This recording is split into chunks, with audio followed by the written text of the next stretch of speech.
19th. All eyes on Roy Cooper's race in the Senate. I think he'll probably win. It'll be interesting to see what happens in the Congress and politics. And then Naida Alam running against Fouché. Mark, I don't know what you hear in there. I'm hearing that a lot of the African-American leaders are very upset. I don't know. I just, Murdoch's fired up. Robert Reeves, who's the minority leader of the House. What are you hearing out there? I mean, I just don't see, as a consultant, I will tell you that I know where we're going here, kind of like a Mamdani kind of, outpouring of support, young progressives using the Israel and Gaza war as a litmus test. But she still is an incumbent congresswoman. She was a senator. She comes from a very influential family in Durham. What are your thoughts on this race? I still think it being an uphill battle for Alam. I think it's definitely an uphill battle for her because, like I said, she's just served in the current political office that you got, the first Muslim American to hold office here in the state. But yeah, that's going to be an uphill fight and everything. There is a progressive camp that I don't know is as strong as she's probably hoping it will be. I don't see a Mamdani type rebellion against folks. I received calls to switch my race and run for that just because, I've wanted to run for the 4th congressional for a long time. But I just, I know Valerie Fouché, and I just feel like you're better off running for open seats than against an incumbent. And I think I understand I like Naida Alam. She is a really nice lady, and I know her family very well. But the danger is being, the only guy that did it was Ro Khanna, who, by the way, just endorsed me nationally on a national tweet that thousands got, so we're excited about that. But, I think that when you, like, the idea of running 3 times and then you get your name out there, but there's also the idea of being the perennial loser. Right. And I think that's where this is going. And it's very clear to me from the body language, and my last comment before I head out, that I think where this is going is Murdoch's going to do everything she can to get Fouché back in. Then Fouché is eventually going to retire, and I really believe she's going to anoint Murdoch as the heir apparent to the congressional. That's where this is going. So, I like Natalie Murdoch. I think she's definitely a sharp cat. The other name I've heard is Leo Williams, the mayor of Durham, but I don't think he'll do it. So, yeah, I don't think Leo would do it. I think Leo's content where he's at. He might have some national aspirations, but I think he's content. Before you leave, apparently there's a new gold card that Trump has launched. I was wondering your thoughts about that because he's offering expedited immigration pathway, but it's only going to cost a $1 million fee. And I know Jimmy Kimmel was having a good time with that, as was Stephen Colbert, because I was watching Stephen Colbert last night. But definitely I was wondering your take on this because he's got that, and he's also got a park pass with his picture on it, and he's getting some pushback about that. Who's that? Trump is putting together a $1 million gold card. He's saying that this could be good for the U.S. I got my Trump chocolate bar in my fridge. I haven't eaten it yet. It's probably old. It's like a year old, but he's a showman, man. What can you expect? This is what the guy does, build up your merch and hand it out. But it makes me laugh, and that's the way he is. But you gotta love the guy's confidence and swagger, even though he's falling asleep at meetings. The guy's got absolutely tremendous confidence in himself, and I, sometimes lack that myself in politics. So even though I'm a Democrat, I do think that we all have to learn from Trump in terms of just what a great self-promoter he is, and that's what I'm doing. But anyway, listen, I got to run. I'll be on Monday. I'm looking for you on Monday. Did we learn anything from Miami? Because it looks like some folks are saying Democrats found their 26 message, and Miami just backed it up because apparently that's where they won, even though they had won for the first time in nearly 30 years. So anybody can want to jump on this one, but it looks like because Mayor-elect Higgins is vowing to end reality TV show culture at City Hall. So it looks like they're trying to get some solid issues. I'll talk about that on Monday. I got to research it, but I do think it's going to be a good showing. I think it's going to be a Democratic year. I think we're going to win back either the House or the Senate. May be tougher, but I think then the conversation becomes who would we run for the White House. I'm beginning to think Newsom is the best guy, just because of his presence, how aggressive he is.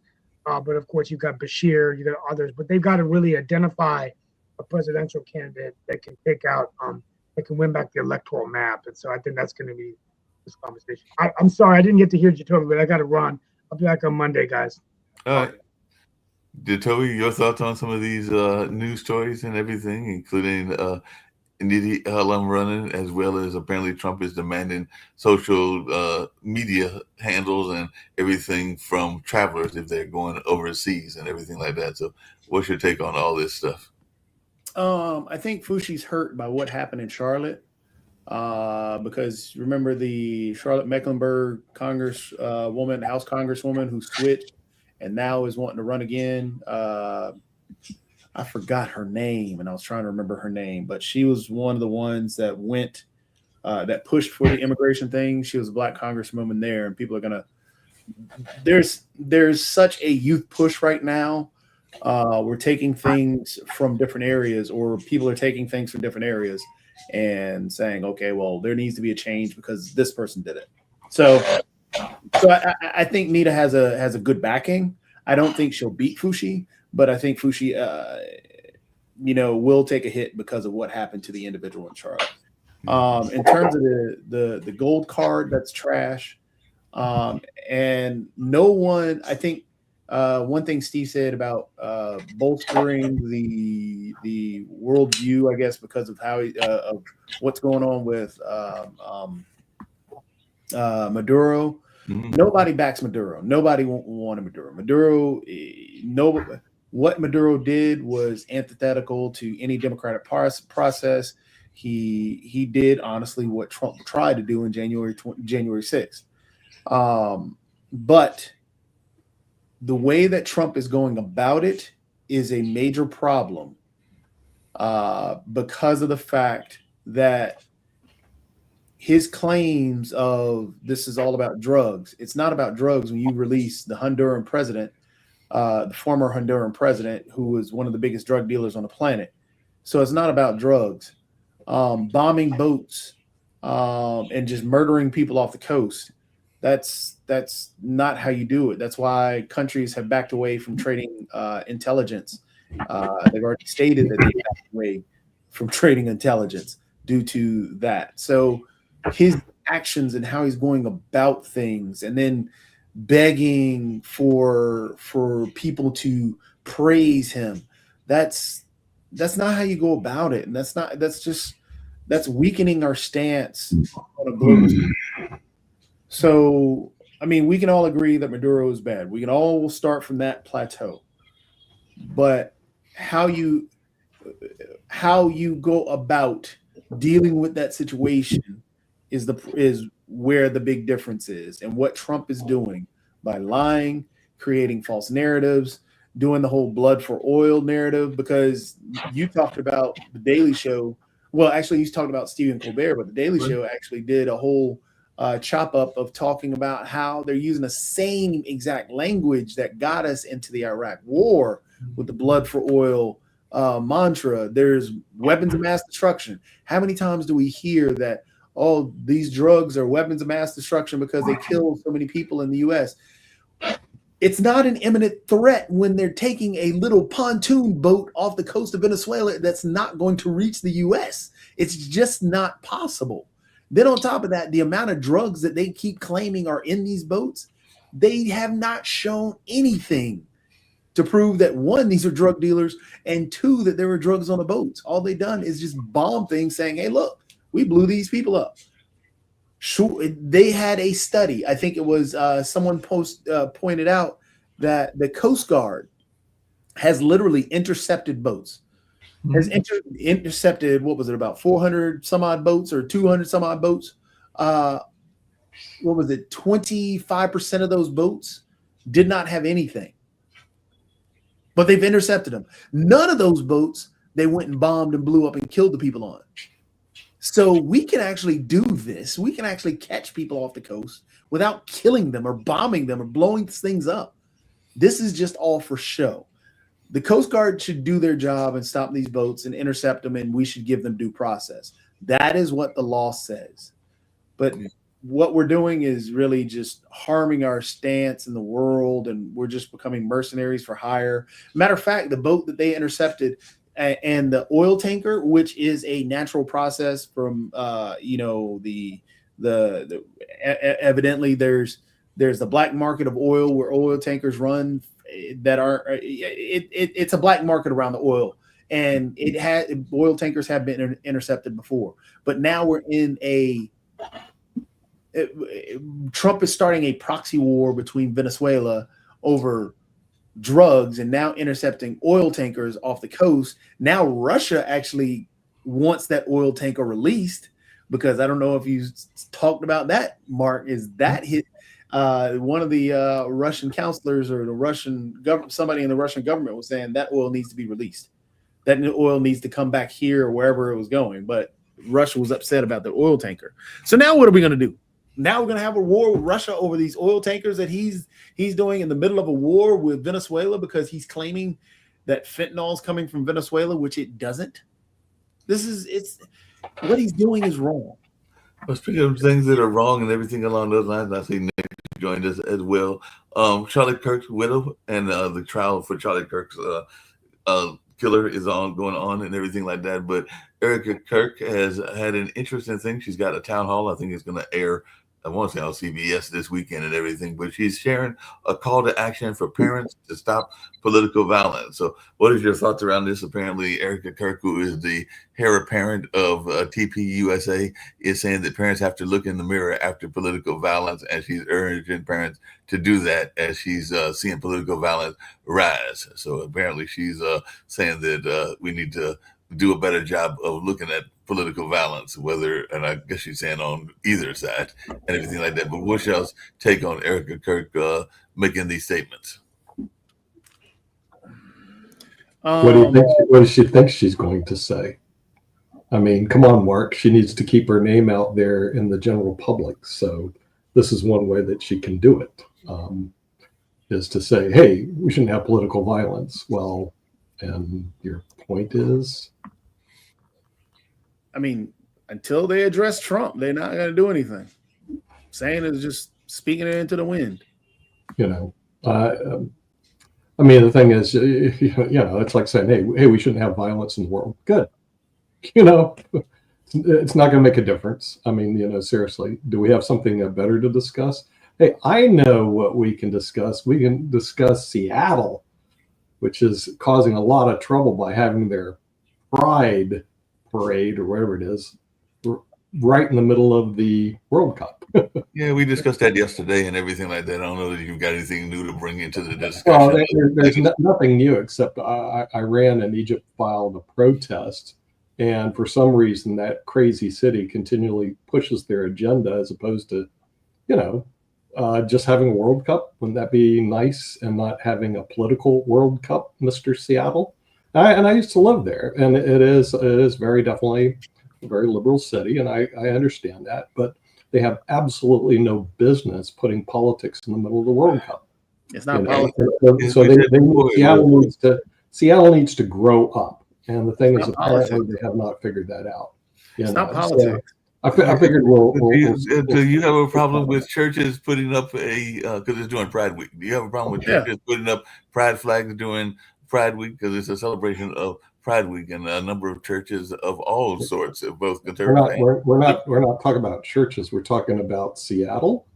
And but I'm saying it's the same concept. Okay, what churches do in North Carolina, I could care less. Okay, this is Seattle and the World Cup. Okay, you just got to cut it out. That's all. Again, as Mark pointed out, it's not political. It's during Pride Week. It's during a celebration. So them actually putting it up there isn't really anything different than churches putting it up during that week or whatever else. If you take offense to it, then that's a personal issue. It's not political. It's about humanity. Speaking of humanity and everything, I want to get to something I know that Dr. Sharif's a big supporter of and everything, which is AI. And apparently Trump is not named the person of the year and everything by Time Magazine, but the architects of AI were, and they used this steel beam image that had been historically used before and everything of the various architects, because it's not one architect of AI. So it's several people, and they had the various individuals that are the people of the year, because it's not one person, it's actually people of the year and everything like that in that particular case. And Trump has now signed an order blocking states from enforcing their own AI rules. So what's our take on what's going on with AI, and should AI and the architects of AI got the person of the year? Because apparently that's who got the person of the year, or in this case, probably the people of the year. Like it's more than one. Another case before the Supreme Court. You know, I mean, say the states will argue they have the rights to monitor the states, and then the federal government's going to say, no, we have the Commerce Clause, we can control it. So it'll probably end up in front of the Supreme Court. You know, in other words, who has the right to make such decisions? Can he do it by way of executive order? That's also another good question. I think it's a legislative function, Mark, you know, but again, that all ends up in the Supreme Court. But why is it? I mean, what happened to states' rights? Well, you know, states' rights are limited. I mean, it's limited to what the federal government doesn't control. And the Commerce Clause, this is how they get it to the federal level. They always say, well, it's controlled under the Commerce Clause of the U.S. Constitution. So, you know, but the thing is, what he did is he just threw up something that'll be very interesting. There'll be a lawsuit, and it'll end up in the Supreme Court, and they'll get to make a decision whether or not the 10th Amendment applies or the Commerce Clause applies, or whether he can do it, because remember, he's doing these executive orders, or is it a legislative function before Congress? Because remember, Congress isn't doing anything. Well, they are doing something, but we don't get any reports on that. So it's all about the drama, Mark, which of course keeps the media busy trying to figure this one out. Speaking of drama, I'm thinking, and correct me if I'm wrong, but I'm guessing that in Australia, we used to have a gentleman from Australia regularly on the show, but I'm guessing that their ban on social media was definitely impacting the young people. But I'm also guessing that the ban on headscarves was targeted to a particular group and everything like that, because I know they've had protests in that area around some of the Muslim communities and other communities as well. But I don't think that a lot of the go ahead. Are you talking about Head Start in the U.S. or headscarves in Australia? Oh, headscarves. Oh, what's the issue of headscarves in Australia? My guess is because headscarves are part of the outfit of a lot of Muslim women. So my guess is that it probably has something to do with that. But I'm just guessing in that sense. But I'm guessing that it probably has some. They're feeling that. What's the problem? What's the issue, Counselor? We'll go find out, and maybe. I mean, the only issue I've seen coming out of Australia is they're banning social media. They are banning social media. Those are the two things that they're banning: social media and the headscarves. And how are they going to enforce this?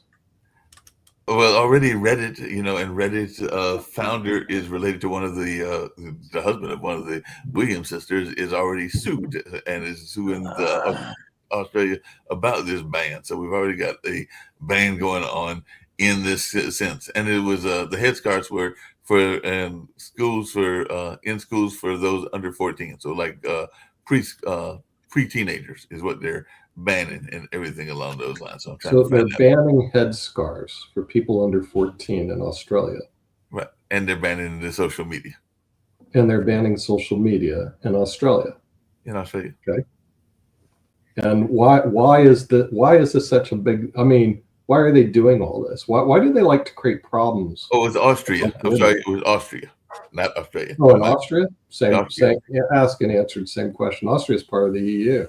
Right. That's kind of hard to believe that they would do that. But I don't know why people like to create problems when there aren't any, and not solve problems when there are problems. There's, they're just saying, okay, we're going to create a problem here now. Some people create arguments. Well, people under 16 shouldn't be allowed to have social media. Really? Should they be allowed to breathe? Maybe. I mean, it's maybe the phone should have certain restrictions on them. The parents can plug in, but to do a complete ban is like, well, this I think was done by Australia. It's over the top. Well, I mean, they've been banned. Well, scarves? Are you kidding me? People can't wear scarves? Are you out of your bloody mind? Well, they wear scarves here in Spain. The ban why are we creating these idiot problems? I mean, the ban on social media for children under 16 That's understandable, because due to the fact of how social media is, and it being so unregulated in so many areas, it does create mental health problems for a lot of kids, especially that get attached to social media even young. So that's understandable. I can see that some type of regulation around there, and that should happen in the U.S. in terms of somehow regulating that, so kids are leading much healthier lives, which is something that we all talk about. So that is understandable, and I can get that. But the ban on headscarves is just another attack on the Muslim community. And that's what that is. That's just direct targeting for the Muslim community. It's the same way they tried to ban braids in the US. That was an attack on the African American community, or anybody brown. So where did they ban braids? That went to the court. When was that? Was that in the United States? It was in the United States, yes. Yeah. Why would you ban braids? Because it's an attack on the Black community. It's just what it is. The African American community it wears braids in their hair. Men do that. Women do that. And to target just that type of hairstyle, you're targeting one community over the other, because you don't want to say, hey, we want to ban Black people. No, we're banning people with braids. Who wears braids? Black people. It's the same thing with the war on drugs. They went after crack rather than cocaine in the war on drugs. Why? Because more Black people use crack rather than cocaine. Cocaine was that rich exclusive drug. Crack was that cheaper one. It's just that pattern. Particular thing. Yeah, it happened. And that's what happened. And that's what's going on with the ban. You can't make this stuff up, I guess. But sadly, people do. And that's what's happening. That's what they were saying in Austria. We need to do some more. We want to have some more positive ideas, because what's coming out of the world is crazy stuff. Go on. I want to add a point, because today I'm very sad, because I'm a big fan of youth. I'm very, very big fan of youth movement, their empowerment, their political engagement, and my World Talent Economic Forum last 6 years almost, we are doing it's in online, like activities and research and innovations and everything. But what Jatuvi discussed about this attract in the communities and other things, today actually very bad things happen in our country. One of the young political leader, he is rising. His name is Hadi, and he was one of the leader of the political movement of Bangladesh. He's one of the popular leaders, and he ran for elections.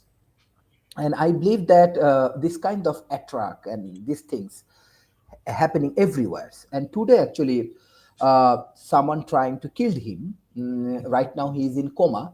His name is Hadi, and someone in Bangladesh. He is very young, rising young politicians, and someone shoot him in the brain at 2:20 p.m. in Bangladesh time after the prayer. And right now, after his surgery, he is in coma. So where is the fact? It happened everywhere. You see the youth movement. If you see these Gen Z revolutions, it's not only Bangladesh. If you see in India, if you see in this Indonesia, Timor, Philippines, Nepal, Kenya, Serbia, Morocco, Mexico, Peru, everywhere actually Gen Zs come to the power. Gen Zs trying to engage with the community. Gen Zs actually, what you discuss about the social media heavily utilized by the Gen Z, right? The young community. And they come up with the innovative idea. They come up with even their TikToks. They come up as influential. They come up as a political peoples. This is very sad. I do not know who is trying to kill him. His competitor want to kill him. India want to kill him, or the outside people want to kill him, or local Bangladeshi people want to kill him. This is very sad.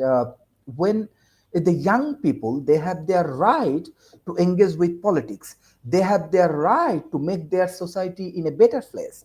They have the right to engage with the technology, go for AI innovations, and they want to make their own world, own peoples. They do not want to see the corruptions. They do not want to see any barrier. They do not want to see the all of the bad things, and they try to take care of these things, and they're sacrificing their life. And by this time, we the intellectual communities, we the all of the elite people just discuss about bullshit, discuss about all of the bullshit. I'm really worried that how my student, my people sacrificing their life in the road. We are not doing nothing. The youth are doing everything. When I see my students, my people, my young people, they are sacrificing their life in the road. What we are doing, we are making a world with all of the bullshit, with the Islamophobia, with the Trump shit, with the all of the capitalist society shit. All of the shit is happening in this world. We are not intellectual at all. We are not a good citizen. We are not a people who can change the world. The youth come to the front. We are criticizing them. We are trying to kill them. We are trying to take their lives. Why we are doing this Spot TV? Why we are doing this World Talent Economic Forums? I don't know. I do not know what is the value of intelligence is. What does mean global citizen? What does mean this American superpower, this culture, this, I don't know. I'm very sad. I'm very sad because I am observing my people are dying. My young people are dying. My people are dying in the road because they come to the front and they, I'm sorry.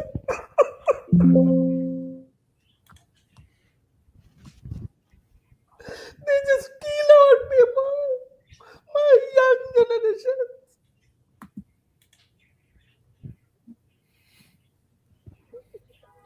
I'm really sorry. I'm very emotional because when the people, when the intelligence, the young people, the community cannot serve the politician, all of the money-making machine kill our whole world. The young people come to the public, they say, I want to take care of these things. And they are in trauma, their family in trauma. Everybody want to kill the young people. Everyone. And they do it. Is it the value? Is it the value? Is it the intellectual society? We born for Islamophobia. We born for all of the corruptions. We born for all of the media coups and everything. We should support these young people. We say Hadi sacrificed his life. He is right now in coma. You can see all of a young man, he's telling the truth. Just the new baby come to his house just few weeks ago. He do not care about his baby. He sacrificed his life. So what we are doing? What does mean is social media? What does mean is these things? So we need to change this world.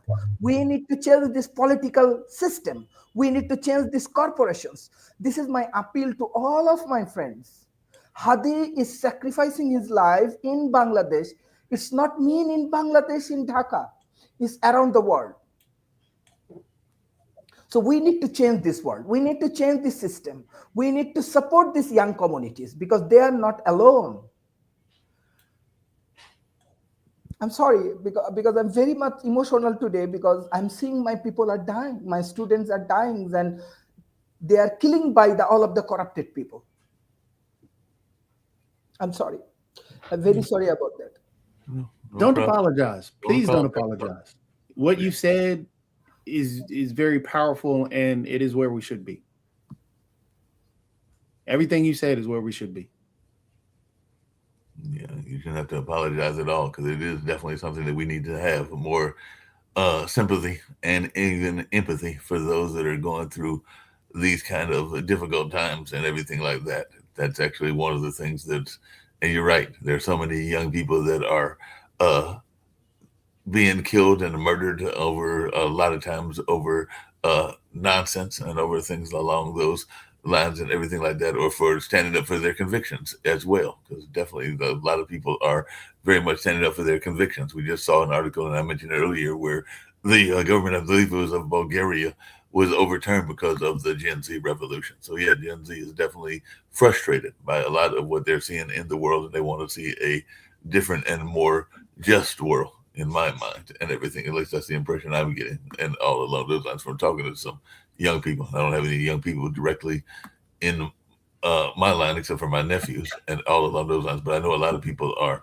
very concerned about what's going on in society. I mean, we saw one of the, and I'm not trying to belittle what you said or what anybody else has said, but hold on a second. We saw a major leader of the cultural world break down in tears over what she saw as the same thing that you saw, because Taylor Swift was upset over what took place at Southport and everything like that. So she mentioned that in her documentary. Look at a few years ago.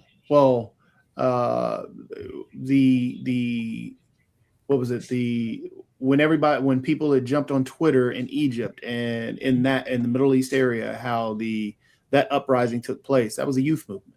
Mm-hmm. Look at what's going on in Palestine. The Palestinian people, the majority of them are young. 50% of them have never voted.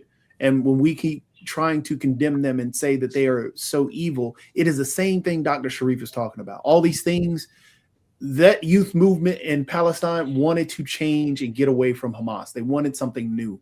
They didn't want that hung over them. The people in the US, who are the majority of the people that are out protesting against the ICE, against all these different movements? The majority of people are youth. They're trying to make a change. A lot of people complain about when the youth, and this happens in the African-American community, how the youth don't really, they feel that they don't understand what's going on historically around Black history and stuff like that. One, they weren't there, but some are trying to understand it. But on top of that, they're trying to move past barriers that they feel are holding them back.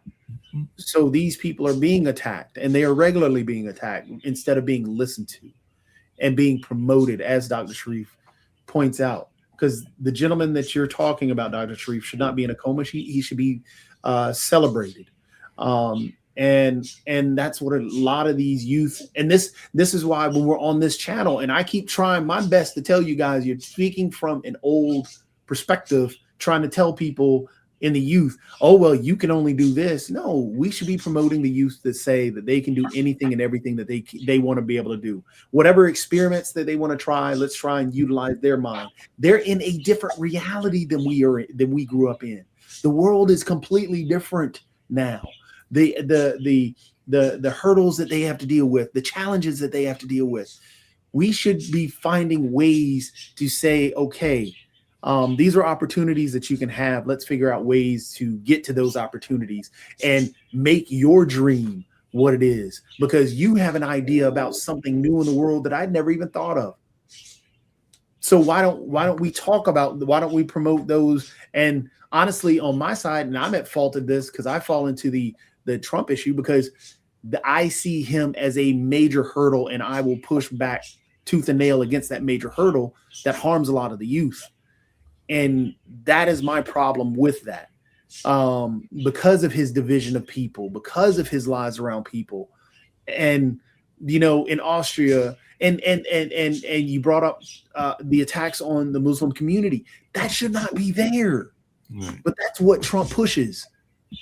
This demonization, and these things, they cause harm. And at some point, the joke has to stop. We have to stop joking about it, trolling people about it, knowing that it is causing problems in the community. So these things are reality. When we think, oh, well, he's just saying these things as a joke, that's why I push back so hard. So yes, I fall into that trap, because it is agitating to me, because I see the things, and I've seen things that put me in the same pain that Dr. Sharif is feeling right now. Right. And I don't like to use anecdotes, personal anecdotes. So it's like, for example, I get a lot of the fire that I have in my belly around this stuff, because I know that my father went to jail for me to even speak. So that's why I fall into that trap. I will tooth and nail just like he did, to allow somebody else the opportunity to celebrate and do what they can. So I got a lot of fire in the belly from that. And that's a big flaw that I have. But again, we should be promoting the youth more. We should definitely do a lot of the things that Dr. Sharif says about, okay, let's talk about the things that the youth are doing and what are ways that we can activate the youth in this area instead of, hey, they suck. No, they don't.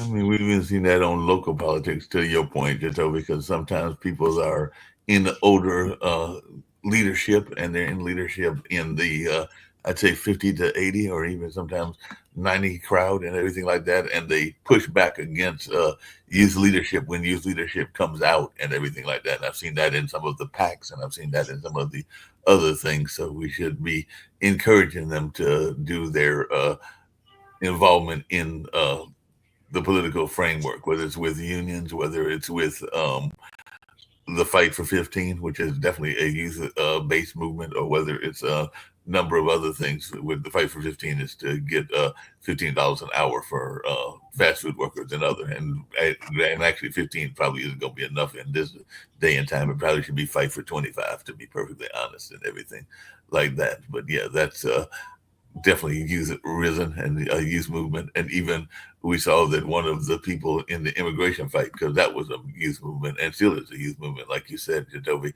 but Mr. Garcia was actually just released, but now the government is talking about trying to find a way to put him back in jail and everything like that. But and the thing is, with that, they're using him as an example.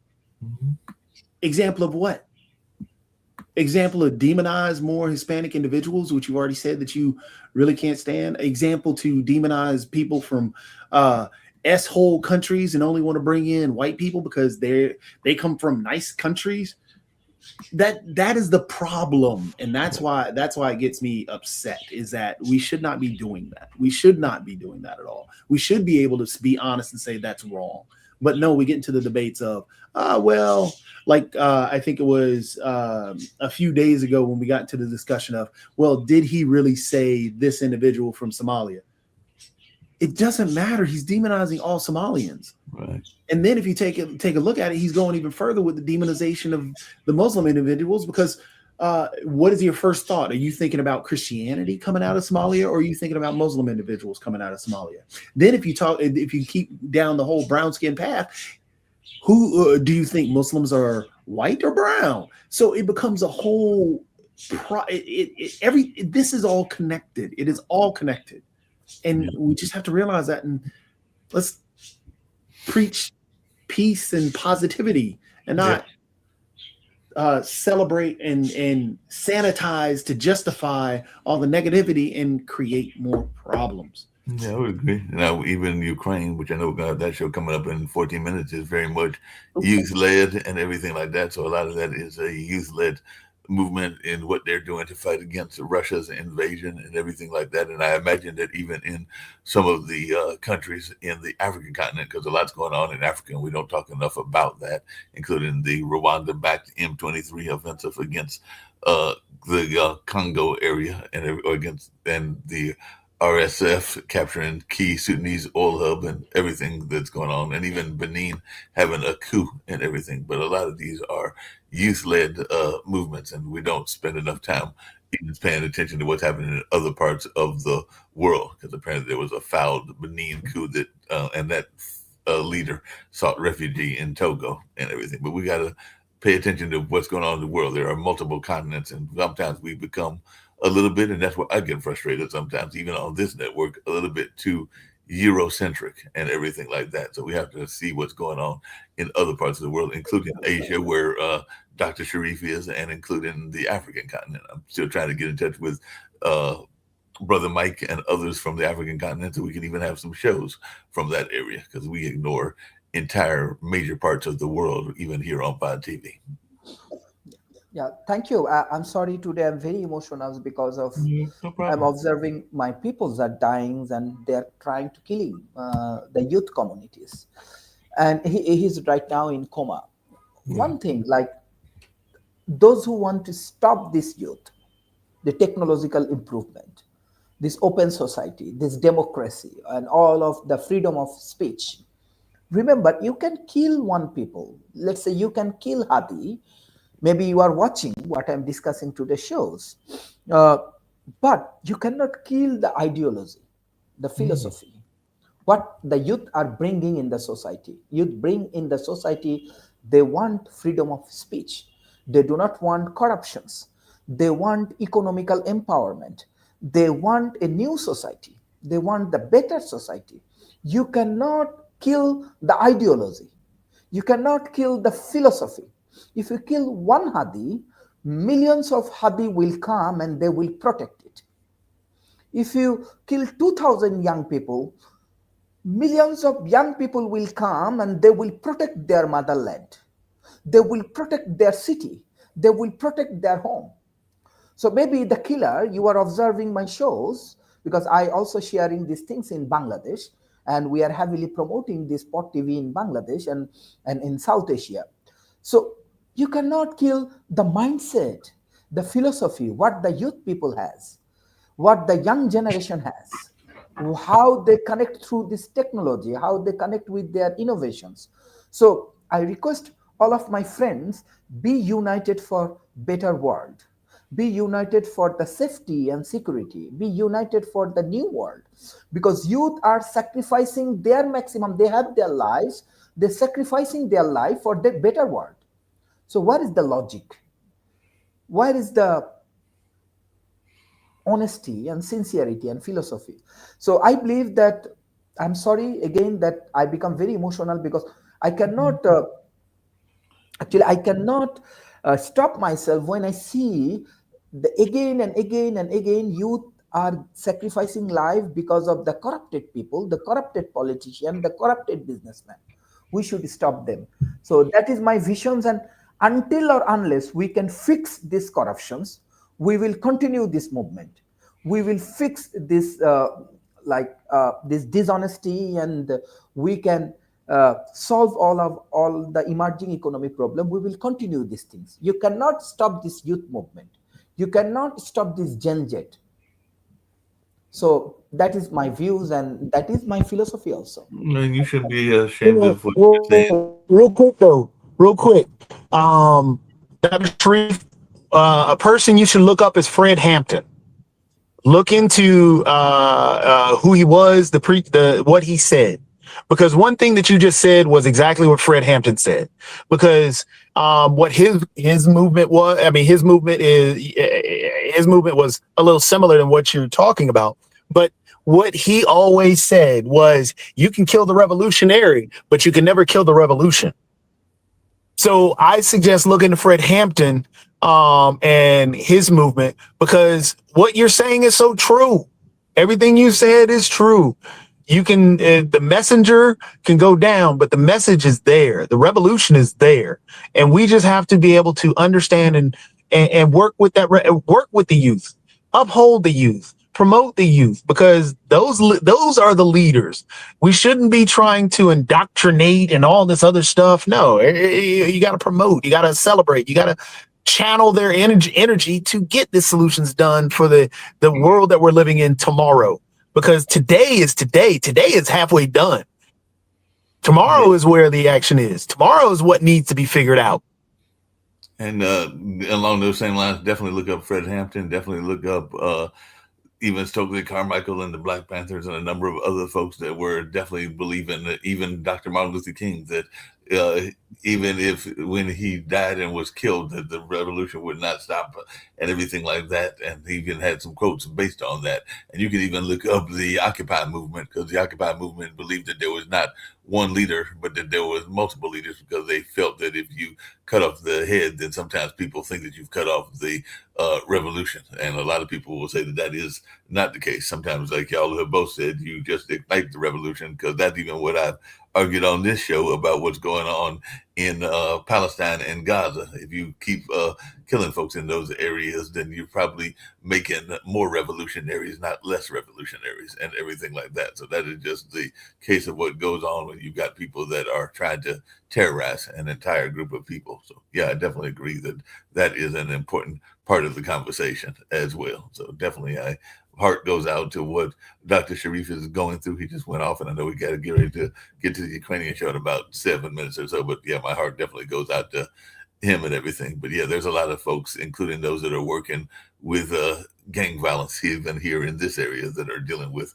similar kind of situations where people are being killed needlessly and everything like that. So, but there are people that are fighting for a better world, and whatever ways we can make this a better world, that is a great thing. So, like I said, my heart definitely goes out to Dr. Sharif. I could feel his pain and what he was going through and everything like that. So definitely my heart goes out to him. And like I said, we've got to do a better job, and we've also got to do a better job of listening to our youth and actually listening across the board, whether it's the youth or whether it's the elderly and everything like that. But we've got to do a better job of creating a better world. Folks used to tease me when this network first started, when I would bring up Imagine, which is John Lennon's view of a better world, and a world where there was no war and no this or that. And sometimes people on this network would tease me that that was idealistic and everything like that, or not realistic. And it may not be realistic, but at least we need to work and strive toward that. Yep, definitely. And don't get me wrong. I mean, there's natural conflict and all that stuff. It happens. But the thing is, we should be able to manage that conflict a lot better. We shouldn't be looking to destroy, demonize, and hate others. I mean, we should racism is built off ignorance and the demonization of others. Instead of using color as a way to degrade people, we should be using color as a way to celebrate. Hey, I don't know this culture. I don't know these individuals. I would like to know how to make my potato salad without raisins in it. Right. Or know some of the dishes that people might not even know, or that they think are certain ethnic type foods and everything like that. So sometimes we need to celebrate that and everything. People will laugh at UNESCO for representing or recognizing a certain food as a national or international treasure, that being Italian food. I had no problem with that. I think that we ought to recognize and honor a lot of traditions around the world. And if UNESCO wants to make Italian food the first one, and then go for Trinidadian food or Jamaican food or other foods to get that honor next, I would have no problem with that as well. But yeah, we definitely need to find ways to recognize and honor the various parts of society and the various parts of each part of the world's culture and everything like that. Because I would love to know more about Australian culture or New Zealand culture. I don't know that much about the Maoris. I know that they exist, but I'd love to know more about them. And I'd love to know more about the folks in Fiji, and even the people in Spain and Finland and various other parts of the world. So even on here on this network, we can find ways to learn more about individuals. That's personally one of the reasons I like the show that I do on Wednesdays. I'm always inviting people from different parts of the state as well as different parts of the world that I don't know until that show goes on. And the same when I bring them on this network as well. So we can find ways to learn from each other. Yep. I mean, my thing is I enjoy any everybody. I like learning about people who are in my backyard and who aren't in my backyard.